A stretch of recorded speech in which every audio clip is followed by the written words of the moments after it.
A moment. We are honored and blessed to be here, obviously to represent Penn State University, also the Big Ten. Honored to compete against Marcus and his Notre Dame football team. Got a ton of respect for Marcus, have followed his career for a long time. We have friends and coaches in common. Jared Parker was on both of our staffs. He's now the head coach at Troy and doing a great job, and him and Marcus are very, very good friends. But just excited to be here. It's been a crazy college football season, not only for Penn State, but really across the board. And, we couldn't be more excited to be here and, playing in the Orange Bowl, such a historic game.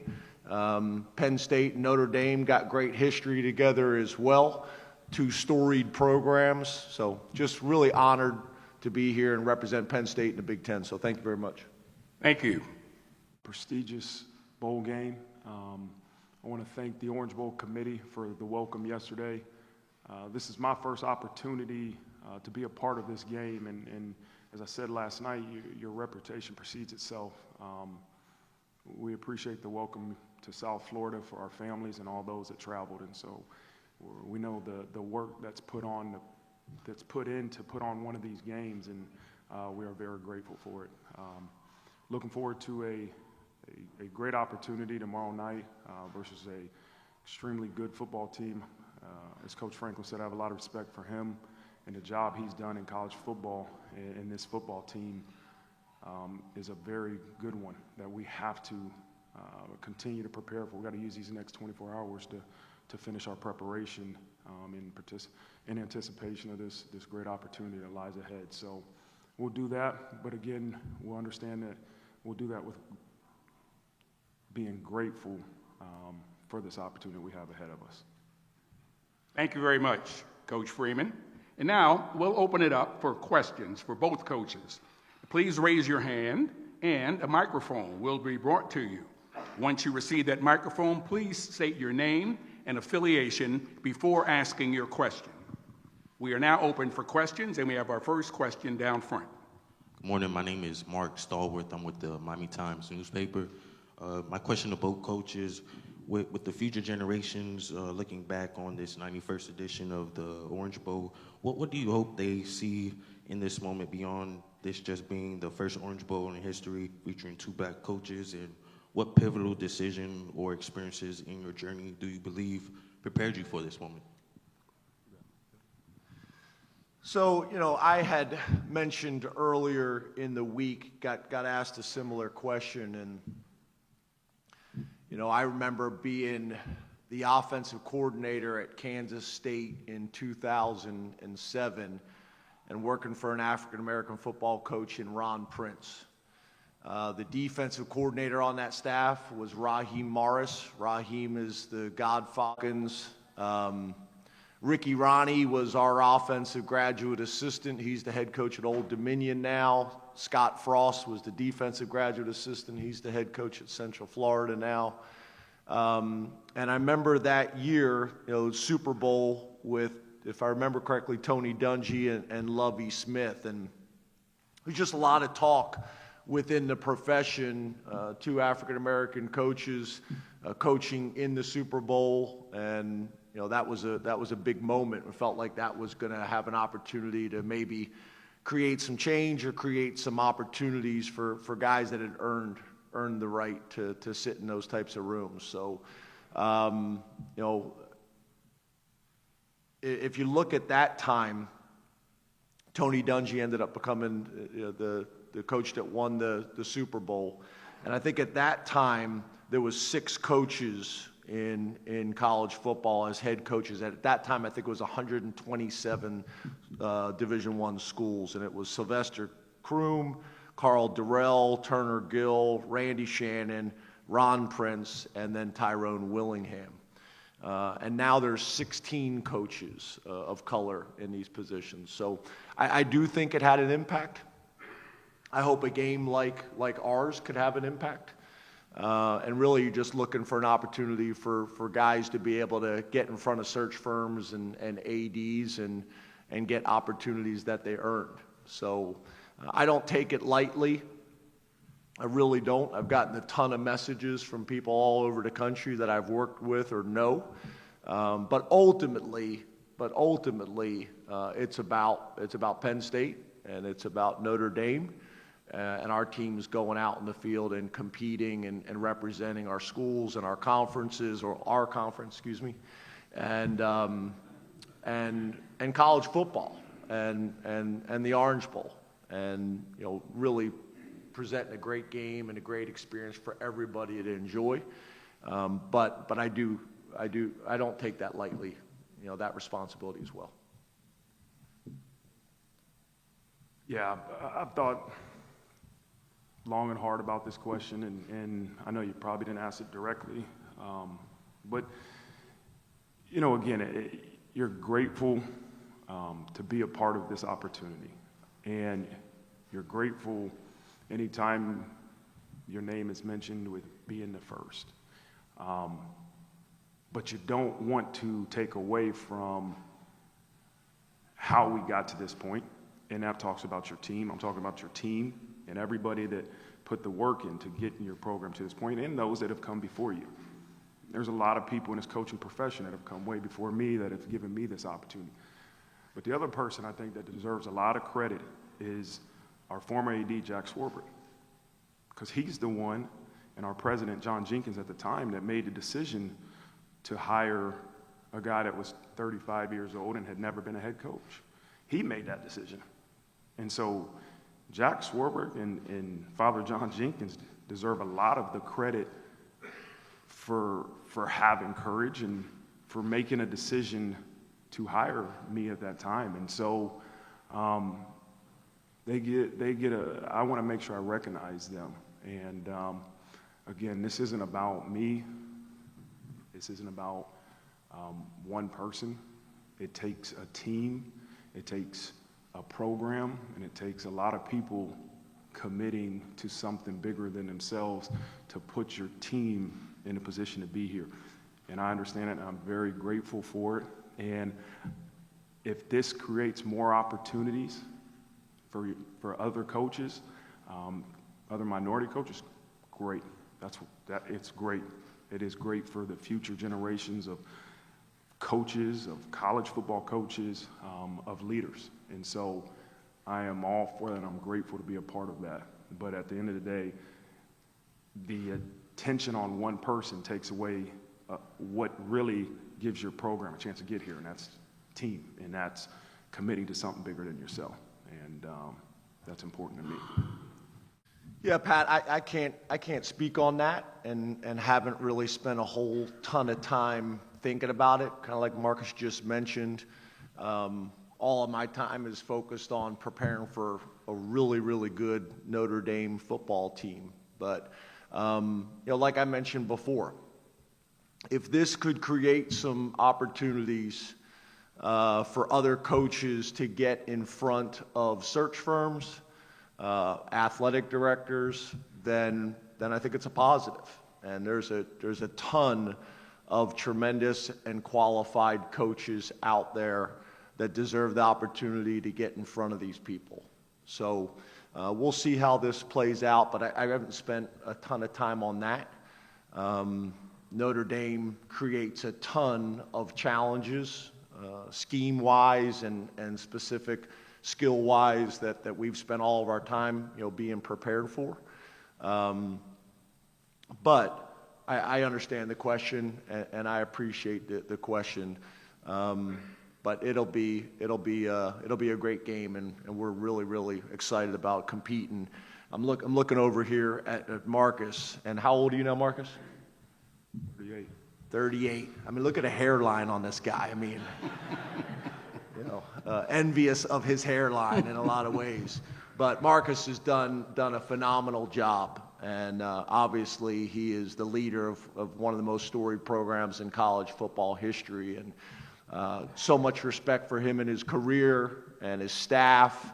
He's got a great staff, got great leadership, just like we do at Penn State now. I think his comments about the decision-making and the leadership and the courage it takes to make these decisions. I feel the same way with our administration. That's one of the biggest changes at Penn State. Neely Bendapudi, our president, has been phenomenal when it comes to athletics in general and specifically football. And then Pat Kraft, having an athletic director who played football in the Big Ten, I think has been significant. And, I wanted to take a moment to recognize them as well. On the left. Hey, question for Coach Freeman, Jack Sobel, Blue and Gold Illustrated. What kind of week did Jeremiah Love have in practice in regards to the knee, and how has Jeremiah Love, Jadarian Price, kind of improved throughout the season? What did you see from him against Georgia when Love went out? Yeah, I'll start with Jadarian. He is a young man that has put a lot of work into the point that he's gotten to right now. He constantly gets better. Jack, you've heard me talk many times about you have to earn that trust in practice from your teammates and your coaches way before the media and the world sees you. And Jadarian's a guy that continues to do that, and he takes advantage of his opportunities. And, he's getting more and more opportunities. Jeremiah has a good week of practice. We have to be smart in terms of how much, we're asking him to do in practice. We got to get him ready for the game, but he's confident, and nobody I think feels 100% right now. We're in week 15 or game 15, and so 16 maybe for you, and nobody feels 100%, but J Love will be good to go. On the right. Hi, Eddie Pels with AP behind the mic there. It's pretty well known, but maybe in your own vision, can you maybe explain some of the pros and cons of being a school that isn't affiliated with a conference? Yeah, we view it. I view it as a pro, and we'll continue to look at it that way unless something changes. But we get to play coast to coast. You play multiple different teams from multiple different conferences. You started out the season in College Station. You ended the season in LA, and we're in New York twice. And so we get to really view our program as a global in terms of a national program in terms of how we play and the audience we play in front of. Now, it's not much different than the Big Ten now with, UCLA and USC and some of the West Coast teams being in it. But again, it's just, we view being independent as a positive thing, right? And we sell it to our recruits and our players as a positive thing. And we know we can't play in a championship game, and we can't have a first-round bye, but we continue to use not playing Week 13 as our bye, and that's the way we view it. And so, in terms of the finances and the TV deals, I'm sure that Pete Bavacqua can go into further details about that, but obviously that's another positive that we view being independent provides us. On the left, in the center. John Bryce with Football Scoop. For both coaches, you both have former coaches as your defensive coordinator. What are the ways that benefits your program, both in preparation and on game day, and what are maybe some of the intangible components of that? Yeah, I just think at the end of the day, we'd like to get as many qualified and experienced guys on your staff as possible.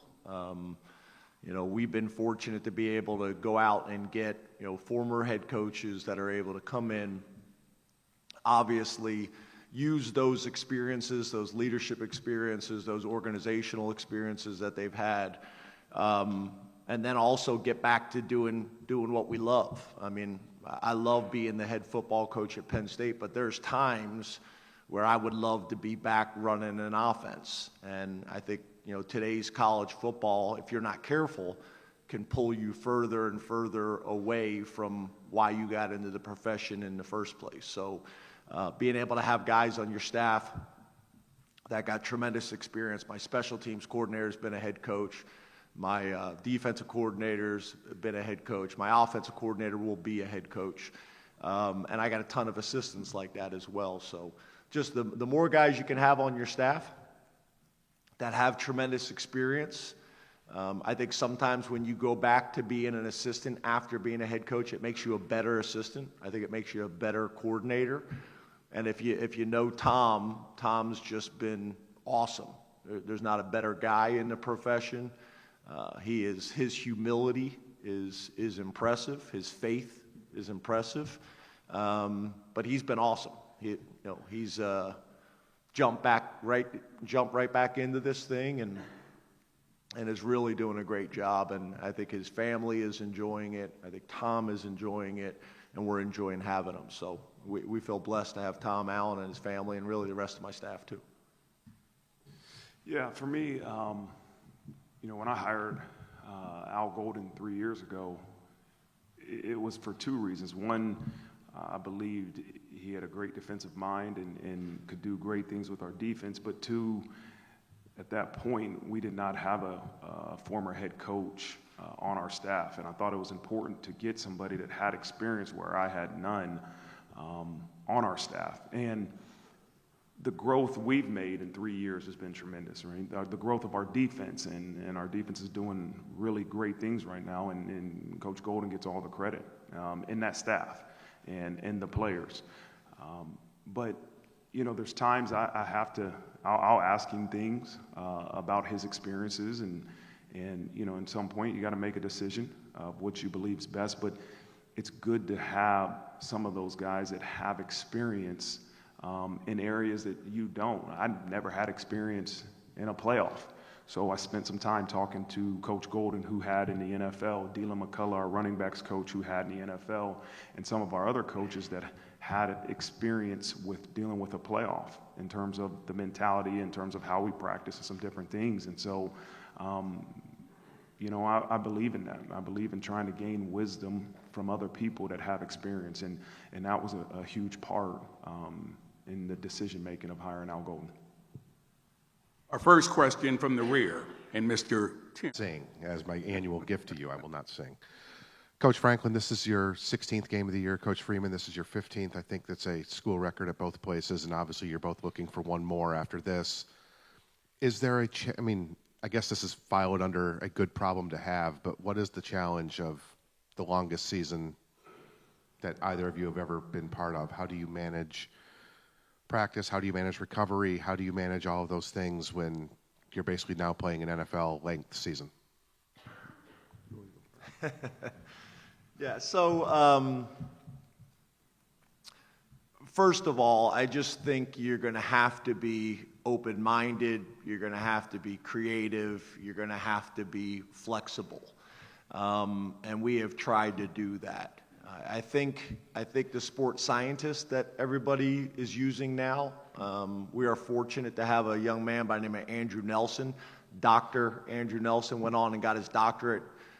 Nelly played for me at Penn State, went on and got his doctorate in sports science, and has come back, has done a phenomenal job. And he does a really good job of tying it all together. The coaching, our trainers and doctors, as well as the strength coaches, and making sure that the complete plan makes sense.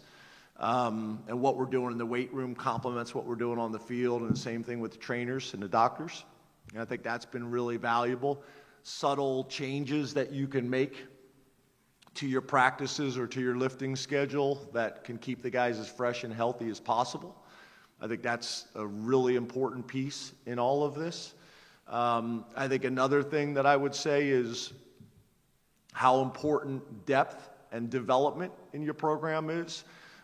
You got to be willing to play guys, and that's been something that we've done all the way back since my time at Vanderbilt, trying to create depth by playing guys, and some assistants on your staff are better than others. You talk about it, and some guys won't rotate them in the way you want, and you got to have tougher conversations. But I will also say this: I think it's something that we're going to have to look at in terms of what's best for college football, what's best for the student-athlete experience.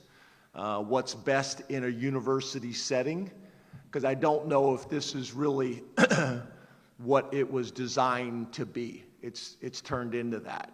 And I know a lot of times when coaches talk like this, people roll their eyes, but I think when every decision that we make is based on finances, then we're not making great decisions that's in the student athlete and in the game of football's best interest.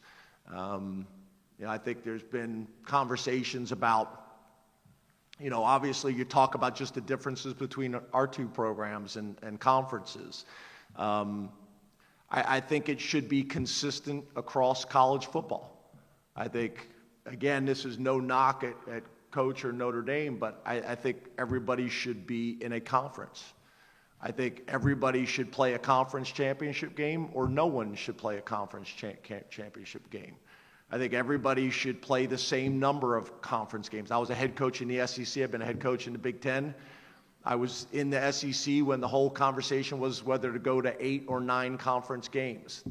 We voted, all the coaches voted against going to 9 games. The commissioner agreed and kept it at 8. I think it was one of the better decisions as SEC made. The Big Ten went to 9 games. I was not a math major at East Stroudsburg, but just the numbers are going to make things more challenging if you're playing one more conference game. So I just think things need to be consistent across college football. I think we need to look at the calendar. Should we open up a week earlier in the season to take some of the pressures off the end of the season? I think there's just a ton of things that need to be discussed and looked at. And I think we need to do it with people that do not feel the pressure from their university or their conference. I was on a call the other day with Nick Saban, and he wasn't real happy about me promoting him for the commissioner of college football. But I think we need that. I think we need somebody that is looking at it from a big picture perspective, and whether that is Nick Saban or whether that is Chris Peterson or whether that is Dave Clawson, who I think is a really, really smart football guy. I think having somebody in that position would be valuable for our sport and for our student athletes.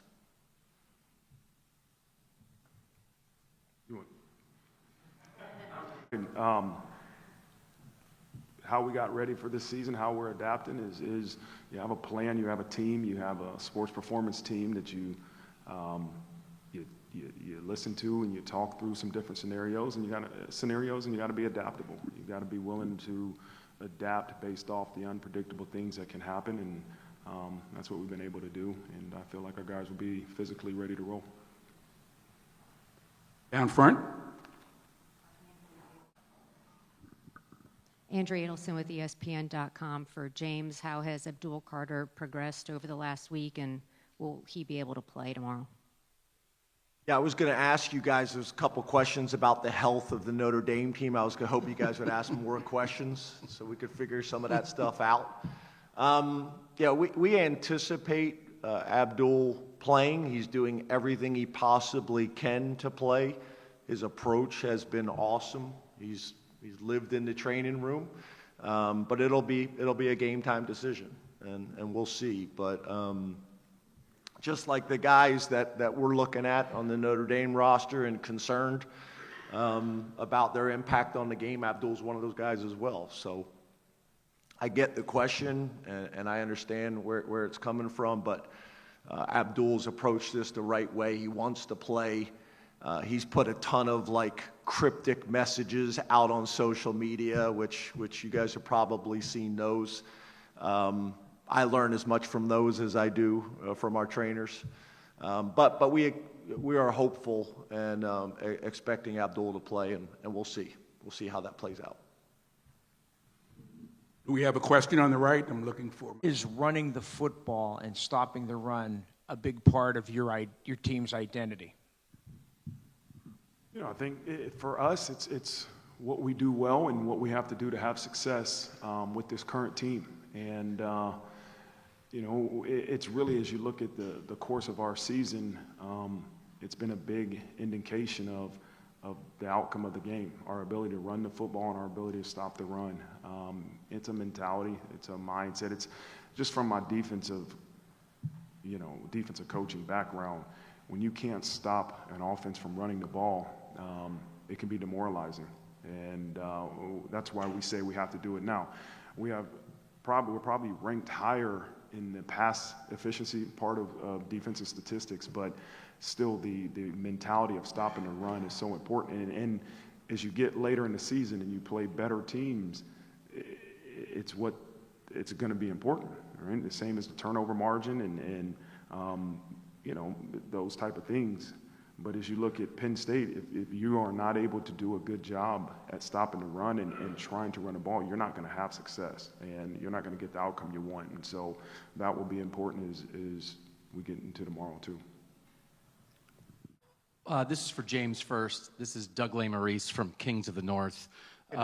Michigan obviously won the national. I like the Kings of the North. That's perfect. Thank you for saying that, James.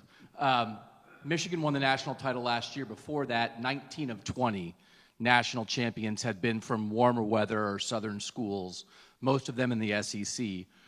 3 cold weather schools in the semifinals here. With NIL, the portal, the 12-team playoff, do you believe there's something happening that will allow northern schools like Penn State, Notre Dame to compete at the very top of the sport, maybe even more effectively than in the past 2 decades? Well, first of all, you described us as a cold weather team. I don't know if I necessarily would describe us that way in recruiting. We don't really sell it that way. I will say this, I was a little apprehensive this year. For the first time, we had our mid-year guys come in early, and it's turned out to be a real positive. I'd be very comfortable doing it moving forward. I think we had 3 guys from Florida show up, and we have gotten more snow in the last 2 weeks than I can remember in a long time in Pennsylvania. So they're kind of looking at me right now like, this isn't what you sold us on. But I think at the end of the day, you look at college football and you look at the history, and obviously a place like Notre Dame and Penn State, tremendous history. And I think there are some changes going on right now. What that is specific to, I'm not necessarily sure. I don't know if there's enough data points and enough information to kind of make a strong statement on it. But as we all know, there's been a ton of changes in college football, really over the last 5 years, probably more so than maybe in the 25 years before it. And the programs that are embracing that, the programs that are being creative and aggressive, and I also think a really important word is being bold and aggressive, which is what we're trying to do, then I think it's helping. And those things are showing up, and you look at the playoffs right now, college football playoffs, there's a ton of teams. I also think it's good for college football, that there's more teams represented, there's more parts of the country represented, and it's not kind of the same old story. So not exactly sure. We'll have a better idea maybe a couple of years from now, but I do think it's a good storyline for college football right now. Hey, Coach Franklin, Eddie Pels from AP. Hey, Eddie. We were talking to Tyler Elsdon the other day. This is kind of another NIL question for you. Do you think that, he's a guy who had a starting job and lost it. He could have left. He could have tried another school. He's stick around for 5 years, gets degree after degree. Is that kind of going to be the dinosaur now? Is there room for that kind of player left in big-time college football in the future? Yeah, I think that's a good question. I sure hope not. I worry about the 105 impacting that, because there's some, you look at Dom DeLuca on our team. Dom was a walk-on, was the Pennsylvania Player of the Year, senior year, tore his ACL, comes to Penn State as a walk-on, earns a scholarship as a captain for us, playing really well. Is there less of those stories now because of the 105? Your point with Mr. Elsdon. and NIL kind of impacting that. I sure hope not, because I think they're the stories that make college football so special. I do think that's where it's really important to recruit your own state and to recruit the footprint, because there's going to be some kids that come to Penn State just because it's special and it's their dream school and it's a place they always went, which I think will allow you maybe to create some of those scenarios that we have in the past. No different than there's young men all over the country that grew up wanting to go play at Notre Dame. So I hope those things stay a part of college football, because I think they're important. They're just great stories. And I cannot express the impact that Tyler Elsdon's had on Penn State football and our locker room. He is beloved in our locker room because he's earned everybody's respect and he's done it the right way. Okay. Yeah, Adam Rittenberg with ESPN. Just following up on what you said, James, on the need for uniformity. I wanted to get your opinion, Marcus, just as a coach of a program that really prides itself on independence. Does that need to happen? And then, James, I know you've served on the AFC boards. Do coaches really want that to happen in terms of your interactions, to have it be the same or as much of the same, even though the sport's kind of celebrated for being different at different places? Yeah, Coach Franklin has a lot more experience.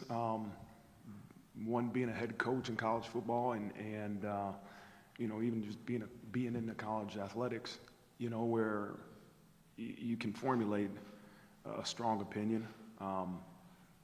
For us, whatever you're going to tell us, we'll make the most of it. We pride ourselves in our independence. If they come out with a decision that we can't be independent, then we'll make it work. And so I don't have a whole bunch of opinion on it. Right? I'm a guy that just tell us what we're doing and let's go and move forward and let's make the most of it. So, not the answer you're probably looking for, but I'm not strongly opinionated about it. I love where we're at right now, and Pete Bavacqua and our Notre Dame administration will continue to make decisions that's best for our program. On the right. I'm sorry. I think in a very eloquent way, Marcus just called me old. What you said? Experience. Much more experience. Yeah, that word. Yeah. I guess what I would say, the reason that I feel that way is I look at the college football, playoff committee, and I just try, most things in life, I try to look at things from both perspectives, right? And I just try to sit here and say, if I was in that room and I'm getting criticized about who makes the playoff, whether it was 4 or now 12, and everybody's got an opinion, I just think, how do you put those people that are in that room to make a really important decision that impacts the landscape of college football, and they can't compare apples to apples or oranges to oranges? I think that makes it very, very difficult. Strength of schedule plays a factor, and obviously Notre Dame, plays a great schedule every year and have forever.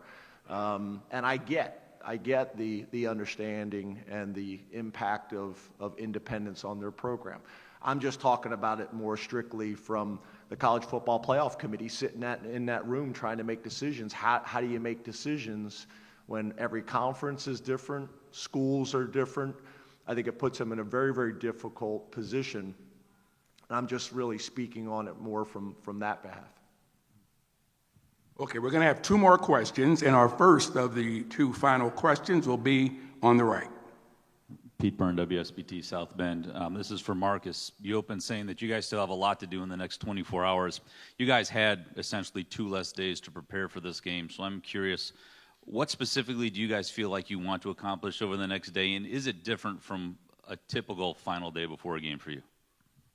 I think for both programs, we figured out who we're playing at the same time, right? At the end of our game, we knew we were going to play Penn State, and they didn't know exactly who they were going to play. So the mental preparation time has been the same. For us, it was just a normal week. It was a Saturday to a Saturday as we look at it in terms of game week. I think the coaches, we probably were a little bit behind to start just because of the travel in that aspect. But physically, our guys were good. And you know, we're going to be ready to roll. But we got to utilize, as you just said, every minute we have from now until tomorrow night at 7:30. And so that's the mindset that we all have, is every minute we got to utilize. We didn't have 2 extra days, so let's utilize this time that we have physically and mentally to make sure we're prepared to go tomorrow night. And our final question will be here on the left. Morning, Blaise Collin, the Blue Pennant, France, Quebec. I have a question for actually each of you. I'll start with Coach Franklin. Defensively speaking, how do you scheme differently against a dynamic running back like Ashton Jeanty and a running QB like Riley Leonard? And for Coach Freeman, do you design your game plan differently when facing a defensive front with monster edge rushers, or do you just let your quarterback be who he is and do what he does? He said you first. Yeah, I think kind of back to what Marcus mentioned earlier, as a defensive-minded head coach, guy who's been a defensive coordinator, I think it always starts with trying to make people one-dimensional and to try to take away their strength. So last week we had a tremendous challenge in stopping or reducing the impact that Ashton Jeanty had in the game. And in my argument, one of the better backs in the history of college football based on his production and what he was able to do. So to me, we look at it similar. Notre Dame does a phenomenal job with their running backs, what they're averaging per carry, how they play up front. But now you're also having to factor the quarterback into it, which creates another challenge, which creates more stress.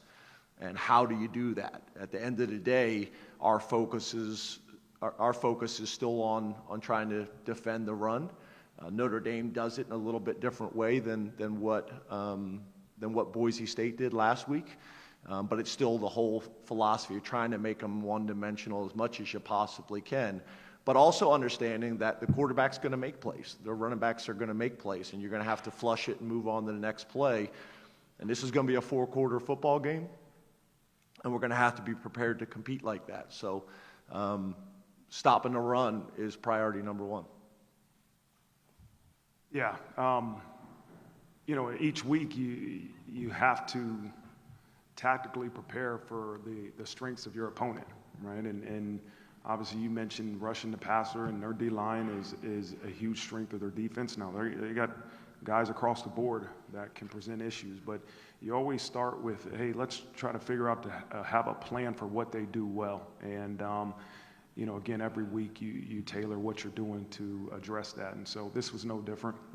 We understand that they have a really good front, but they got, like I said, a really good secondary and some good linebackers. And so this is a tough defense that we're going to face offensively, but we'll have a plan, and then it's about adjustments. This game is about adjustments, and we got to be ready to make the adjustments necessary.